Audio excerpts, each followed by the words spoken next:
Minhas amigas e meus amigos, eu sou o pastor Cianuque Monteiro. Vocês são todos bem-vindos aqui à nossa live. Está aí do outro lado, Getsemane Golgotha. Está aí o Martins de Jesus, está aí o Mariano dos Santos, está aí o Novais. Manuel diz que o som voltou. Bem, eu estou aqui a dizer que nós estamos a falar sobre a história das heresias. E muitas das heresias que vocês têm ouvido hoje, tanto nos púlpitos, nas redes sociais, como Facebook, YouTube, Instagram, nas rádios, jornais, etc, etc. Na verdade, não são heresias que estão sendo inventadas ou produzidas agora. Na verdade, muitas das heresias que vocês têm ouvido são heresias que já surgiram desde os primórdios do cristianismo, desde os primeiros séculos. São disputas ideológicas que houveram dentro do cristianismo. E muitas delas já foram resolvidas, ultrapassadas. As heresias, a própria Bíblia diz que é obra da carne. Fala de porfia, emulação, competição, pelejas, contendas, prostituição, heresia, feitiçaria. A heresia faz parte das obras da carne. Porém, deixa-me aqui vos dizer que muitos são os hereges, e muitas são as pessoas que cometeram e cometem heresia, não porque eles são bruxos, ocultistas, que querem destruir a igreja, mas muitos deles foi por não compreenderam uma determinada doutrina e quiseram explicar sem um devido preparo. Muitos dos hereges, o caso, por exemplo, do pelagiano, e vocês vão aprender já depois, no outro dia, sobre o pelagianismo. Pelágio era um homem, sincero, temente a Deus, que queria combater a imoralidade que ele viu em Roma. Queria chamar os cristãos a fé fervorosa, autêntica. Mas ele acabou por ensinando heresia, dizendo que o homem peca porque quer pecar, dizendo que ninguém herdou a natureza de Adão. Nós é que imitamos, que você pode decidir entre imitar a Cristo ou imitar Adão. Então, isso aqui foi uma heresia cometida por um cristão sincero.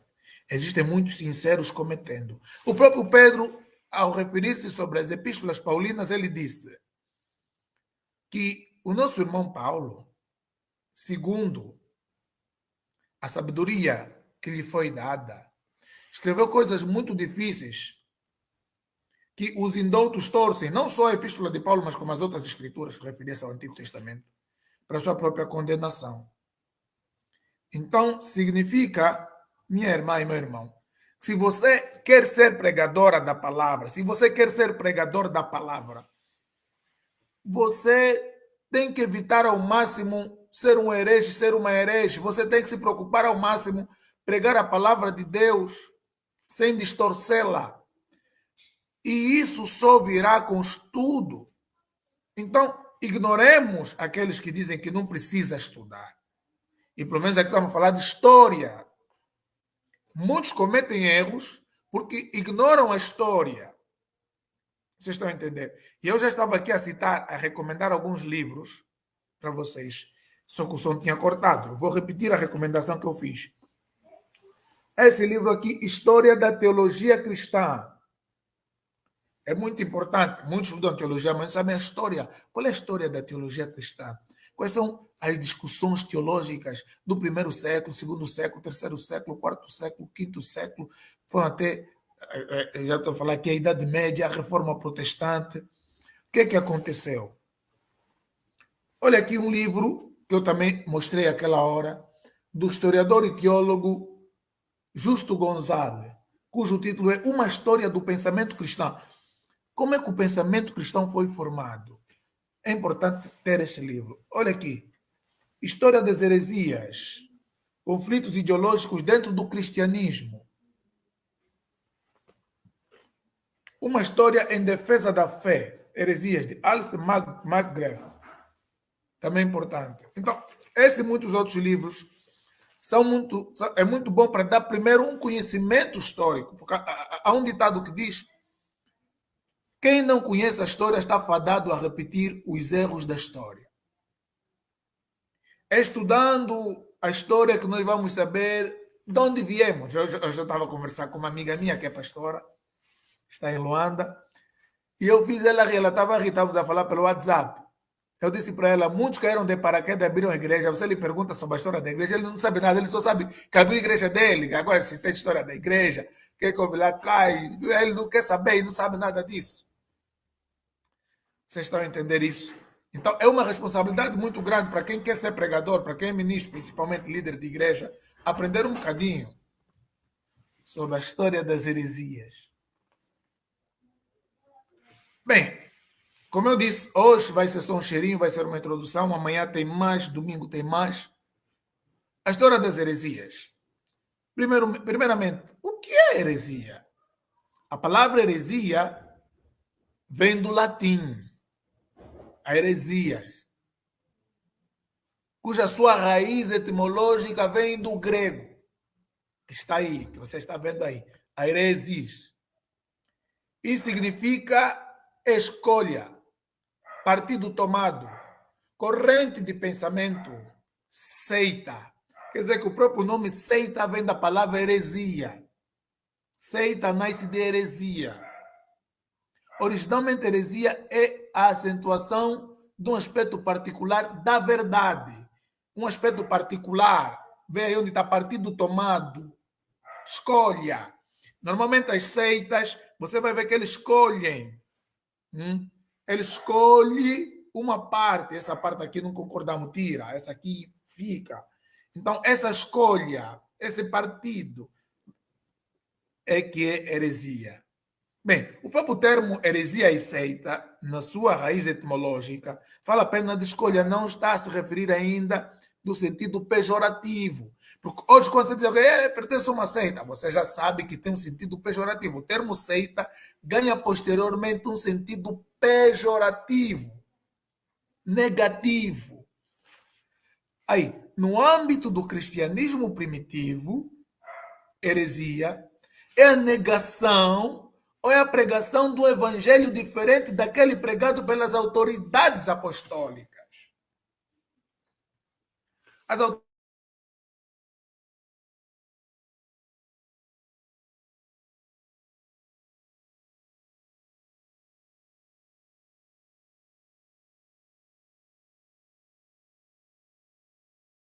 Os discípulos de Jesus, que são os apóstolos, também tiveram seus discípulos.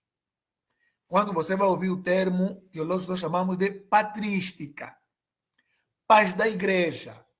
Como me referi há pouco tempo, você não pode ser um pregador que se converteu ontem, ou um pastor que abriu uma igreja ontem, ou abriu uma igreja agora, e você acha que você não tem compromisso com a história. E mesmo para você interpretar um texto, para quem já está se dedicar ao estudo, você tem que se perguntar, ok, mas eu estou a ler aqui esse texto, como é que os irmãos de Corinto entenderam? O que Paulo queria dizer? Depois dos apóstolos, os apóstolos tiveram seus discípulos, esses discípulos foram chamados de pais da igreja, receberam esse nome de pais da igreja, pelo facto de eles terem contato direto com os apóstolos de Jesus. Que eu falei aqui de patrística, se eu falar de patrística, vem de pais da igreja. Os católicos chamam de padres da igreja. Vocês estão a entender isso? Então, primeiro você tem que respeitar o pensamento daqueles que nos antecederam. O que eles disseram sobre o assunto? Se você acha que não, Deus me apareceu no meu quarto, estava a dormir, Deus apareceu, filho meu, eis que eu sou o teu Senhor, te chamei, vais abrir uma igreja, todos são falsos, você que é o verdadeiro. E todos que cometeram sou meu filho. Jesus estava certo, os apóstolos, de resto, a igreja gatou até agora, eu te levanto em 2023. Tem muitos malucos assim. Vocês estão entendendo isso? Tem muitos malucos assim. Não pedi. Partilha esse live. Partilha. Comenta. Menciona os seus amigos. Partilha. Só assim você vai ajudar pessoas. Vocês estão a entender isso? Muitos cometeram e cometem heresia. Porque são mesmo falsos profetas, falsos mestres, querem destruir a igreja, se infiltram, se camuflam. Mas outros não, são crentes sinceros, amam a Jesus. Mas não teve oportunidade de ouvir isso, de ser ensinado, não teve oportunidade de saber. Quer dizer, ele ama Jesus, lhe pregaram a palavra, depois ele se encontra com textos difíceis. E, epa, como ele não entende, fala só à toa. Por negligência. Mas não significa isso, que essa pessoa não vai ajustar conta com Deus. E aqui tem uma coisa muito importante, que é importante eu dizer para vocês. A diferença entre o pastor ou o professor e o médico, esse termo até não dá para dizer, é que o médico tira a vida de uma pessoa de cada vez. O outro termo, que é bondade, não pode dizer aqui. Quer dizer que o médico, por exemplo, se querer tirar a vida, ele vai tirar a vida num, vai tirar a vida, vai dar injeção no outro, vai dar injeção no outro. Mas o pastor, o pregador ou o professor, uma palavra errada, uma palavra que ele falou, vai desvirtualizar, vai distorcer o pensamento das pessoas. Então, é preciso termos essa responsabilidade. Nós que temos chamados para termos o dom da palavra, nós fomos chamados para orar, para falar, para dissertar. Temos que ter essa preocupação de sentar, conhecer, para poder partilhar. E para isso, obviamente, você tem que fazer aquilo que disse um grande pensador. Nós somos anões em ombro de gigantes. Significa que se você estiver no ombro de um gigante, você vai poder enxergar lá no além, coisa que você, com a tua própria estatura e altura, não conseguia enxergar. Então é preciso se apoiar em ombro de Agostinho, em ombro de Lutero, em ombro de Calvino, em ombro de João Wesley, em ombro de Thomas de Aquino, em ombro de Policarpo, em ombro de Irineu, em ombro de João Crisóstomo, em ombro de Tertuliano. Vocês estão a entender? Se você se apoiar no ombro destes gigantes, certamente você será uma gigante, certamente você será um gigante. Mas se você negligenciar, se você ignorar, aí, minha amiga, irmã, você vai cometer muitos erros.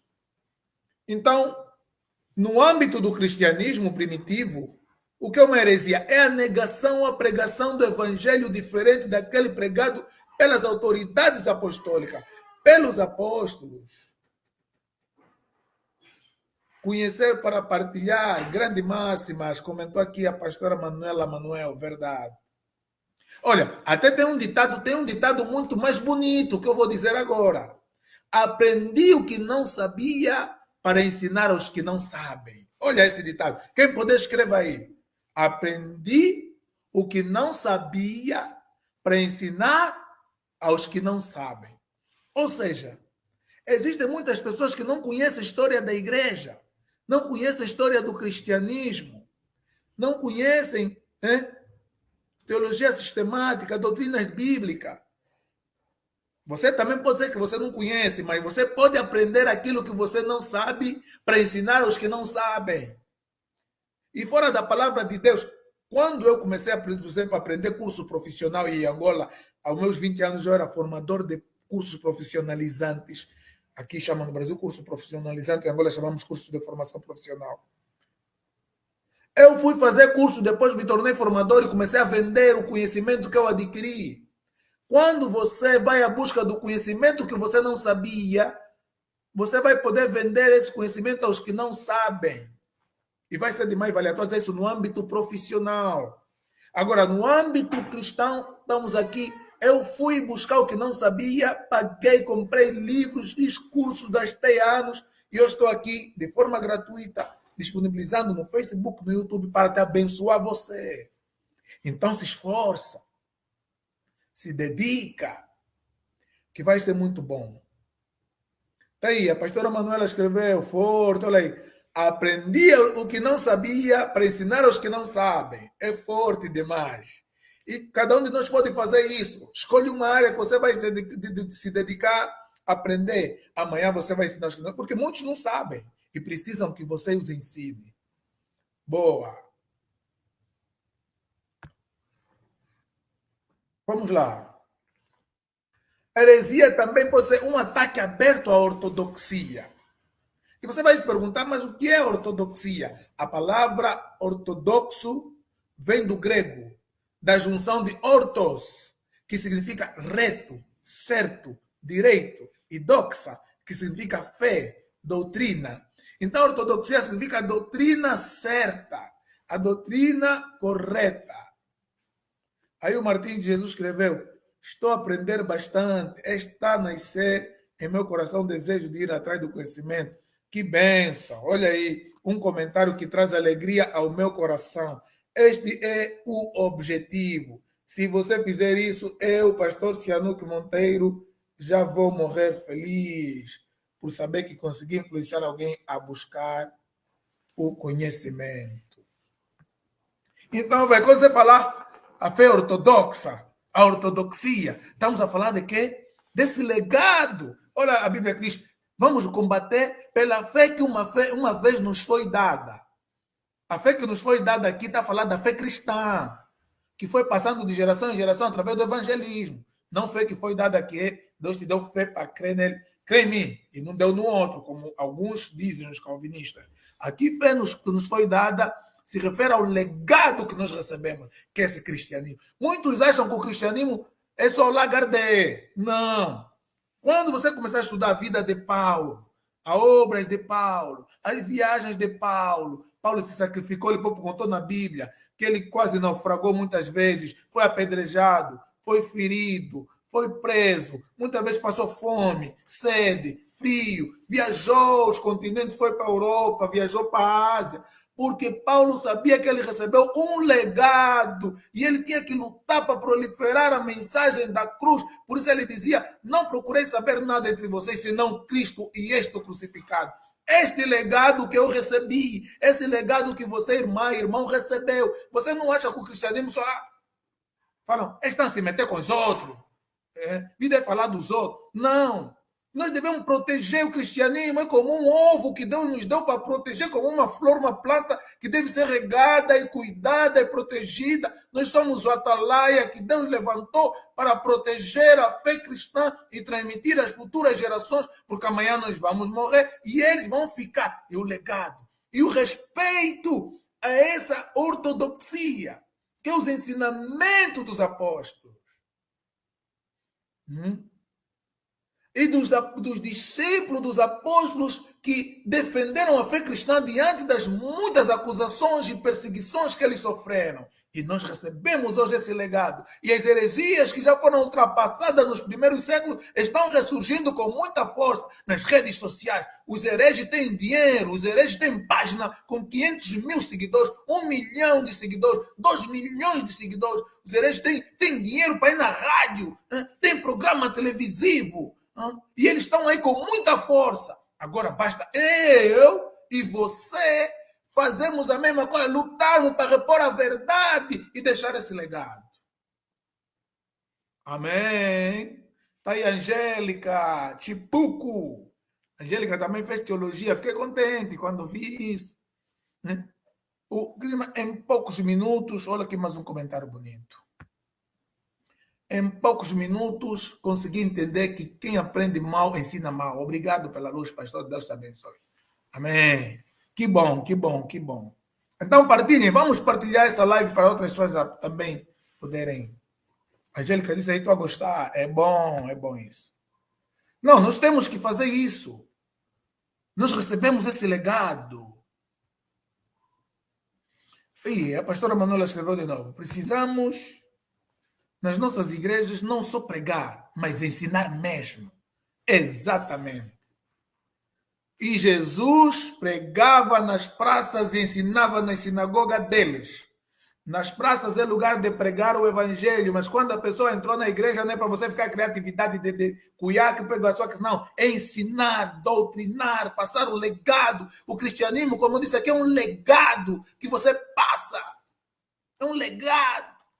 Ultimamente tenho pensado assim, de forma triste aqui comigo. Parece que quando eu morrer, meu livro vai ficar com quem? Meu livro que eu estou a gastar para comprar. Com quem vou deixar? Com quem vai ficar?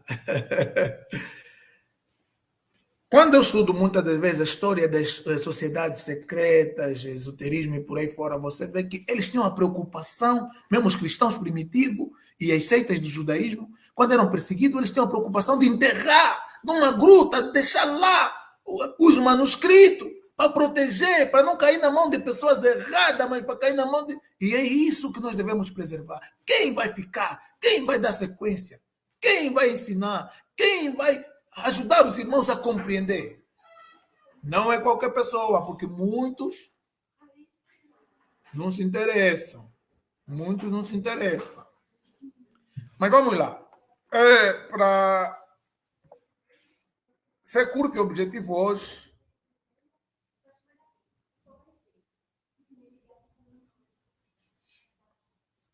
aí a Natália diz, não, vou deixar. O problema é que eu vou deixar com quem?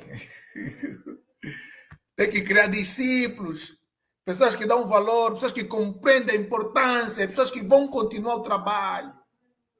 É isso. Bom, olha aqui. A Natália disse, deixa comigo. Vamos deixar com vocês sim. Mas, Natália, não estou vendo tua foto. Eu tenho que mostrar tua foto. Você comenta muito nas páginas. Eu noto. Sim, eu conheço. Quando você comenta muito na página, eu gravo o nome. Mas a cara não estou a ver. Olha aí. História das heresias. Começamos por falar sobre a tendência judaizante radical. Primeiro tem que saber o que é judaizante. O que é isso? Olha, já vem de judeu, né? Judaizante. Judaizante é qualquer pessoa, qualquer grupo que acha que pelo facto do cristianismo surgir do judaísmo, você tem que passar no judaísmo para ser cristão. Você tem que cumprir ritos judaicos para ser cristão. Isso é um erro. Isso é ser judaizante. Por exemplo, tendência judaizante radical está no livro de Atos 15, 1 a 5, que os apóstolos reuniram e disseram que há um grupo que eram fariseus, que supostamente se converteram ao cristianismo, andaram na Galácia, nas igrejas que o apóstolo Paulo pregou, e começaram a provocar a fé dos irmãos, dizendo que se vocês não circuncidarem e não guardarem a fé de Moisés, vocês não vão ser salvos. Não, mas Paulo pregou a graça. Não é graça nenhuma, é graça mais cumprir a lei do Moisés, mais observar a lei. São judaizantes radical, ele é radical. Não vão salvar se não cumprir isso. Vocês estão a entender? Você não precisa se tornar um judeu para ser salvo. Você precisa estudar, olha, que eu recomendei aqui um dos livros que eu recomendei, História do Pensamento Cristão. Ao estudar a história do pensamento cristão, você, obviamente, você vai estudar os pressupostos, né, aquilo que antecedeu a própria formação do cristianismo. É claro que o cristianismo não caiu do céu para o pá. Houve o judaísmo, houve a promessa do Messias no judaísmo. O próprio Jesus Cristo era judeu. Então, é importante você conhecer a história do povo hebreu, a história do judaísmo. Mas não significa que você precisa se tornar um judeu para você ser salvo. Então, são judaizantes. Essa tendência judaizante radical. Paulo ficou triste quando se apercebeu que os irmãos da Galácia estavam a deixar a palavra que ele pregou para aceitar essa teoria do judaizante. E Paulo escreveu, insensatos Gálatas, quem vos fascinou? Ainda agora que vocês começaram no espírito, querem acabar na carne. Ainda que eu mesmo, Paulo, ou um anjo do céu, ou outra pessoa, voltar para pregar outra coisa que não aquilo que eu preguei primeiro, seja falso, seja amaldiçoado, seja anátema. Aqueles eram judaizantes, eram legalistas. Legalista é aquele que prega a lei. Judaizante é aquele que quer te judaizar. Aquele que acha que você precisa se tornar um judeu para ser cristão. Você precisa passar nos ritos mosaicos para você ser salvo. Essa é a tendência judaizante radical. Mas também temos aqui, olha, a tendência judaizante moderada, representada pelo grupo de judeus cristãos liderado por Pedro e Tiago, irmão do Senhor. Também está no mesmo livro de Atos. Até disseram, não, não coloquem peso neles, mas vamos só dizer que eles, epa, se abstenham disso, se abstenham disso, se abstenham, quer dizer, não deixaram de ser judaizantes, mas um judaizante moderado. Por isso Pedro teve muito choque com Paulo. Pedro dissimulou, viu? Estão a vir judeu, vão me ver, não quero. Fugiu. E Paulo disse, como sendo tu judeu, vives como gentio e obriga os gentios a viver como se fossem judeus. Como você vai colocar, vão colocar peso neles, que nem nossos pais que cumpriam a lei conseguiram suportar. O próprio Pedro, quando entrou na casa de Cornélio, ele teve que levar irmãos, esses irmãos que foram testemunha dele, porque os irmãos já eram cristãos, e perguntaram, entraste tu na casa de um gentio? E Pedro começou a explicar que não, eu vi isso, houve aquilo, houve aquilo. Vocês estão a entender? Pedro, quer dizer que mesmo sendo cristãos, como os primeiros cristãos eram judeus, judeus cristãos, eles ainda tinham aquela mente judaica. Por isso é que Pedro teve aquela visão do lençol. Quando o anjo falou, manda chamar Pedro, automaticamente o Espírito Santo também dá uma visão a Pedro, para ele compreender o que estava a vir aí fisicamente. Não chame imundo aquilo que eu purifiquei. Porque a mente dele era mente judeu, ele desde pequeno, desde criança, cresceu com aquela mente. Por isso ele refilou, disse, nunca comi nada comum imundo, desde a minha infância não vou comer. Vê que ele diz, que é, Senhor? Não, Senhor, nunca comi. Quer dizer, mesmo sabendo que é o seu Senhor que está a falar com ele, ele negou, ele preferiu resistir à voz de Jesus, porque sabia que a força do meu hábito, da minha religião, é maior. Judaizante e moderado. E temos aí a tendência helenista. Tendência helenista. Temos também a tendência helenista moderada e a radical. A moderada é aqueles que se espelhavam em Pedro, em Paulo, Barnabé. É tendência helenista. Você não gostou da live. Já falei que a influência do Império Grego sobre as nações dominadas pela Grécia.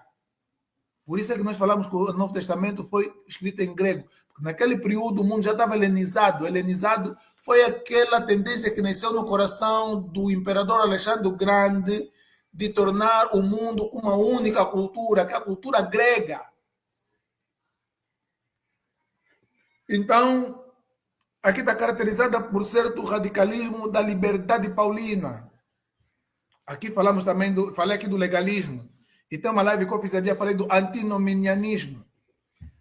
Para quem conhece Serra da Leba, é uma estrada com duas quedas. Tem a liberdade cristã. De um lado você tem o legalismo, do outro lado você tem o antinomianismo, que é o abuso, é a libertinagem, o abuso da liberdade. Hoje chamamos os gracistas, hipergracista. São aqueles que dizem que Jesus morreu por você, você é livre, então não importa o que você faz ou deixa de fazer, você está salvo. Porque é graça. Tanto aquele que vai do extremo de dizer que você tem que cumprir lei, está errado. Tanto aquele que diz que, olha, já não há lei, já não há nada. É só já viver, fazer e desfazer, que já está tudo bem. São duas tendências erradas. Então, como vocês estão a ver, as heresias surgiram nos primórdios.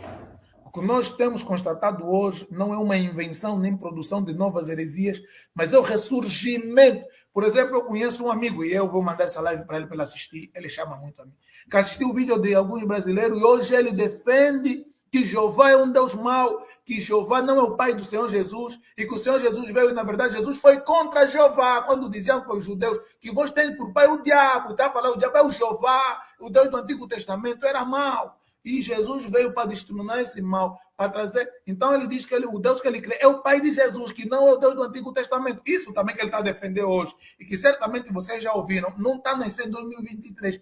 Isso é heresia, que quem trouxe foi um homem chamado Marcião. Vamos aprender, que chama-se marcionismo. Então vamos aprender como essas heresias surgiram.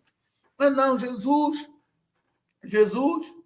foi criado, a primeira criatura de Jeová. Isso também não é de agora. Olha, a Angélica está dizendo, meu Deus, você conhece, estou a falar do Osvaldo, irmão do Adriano.